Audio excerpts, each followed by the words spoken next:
கடவுள் நமக்காக எத்தனையோ நன்மை செஞ்சிருக்காரு. அட்லீஸ்ட் நம்ம ஒரு தேங்க்ஸா சொல்ல வேண்டாமா?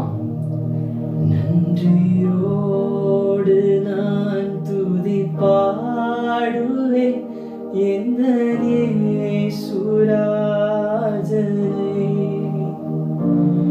எனக்காய் நீ செய்திட்ட நன்மைக்காய் என்றும் நன்றி கூறுவேன் நான்.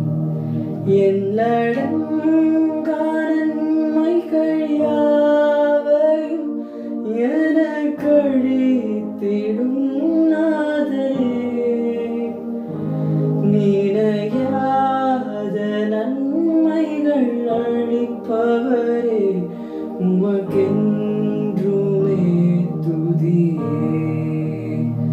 நினையாத நன்மைகள் அளிப்பவரே, உமக்கென்றுமே துதியே.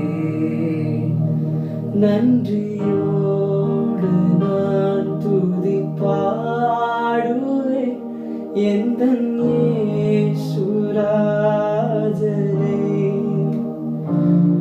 எனக்காய் நீ செய்திட்ட நன்மைக்காய் என்றும் நன்றி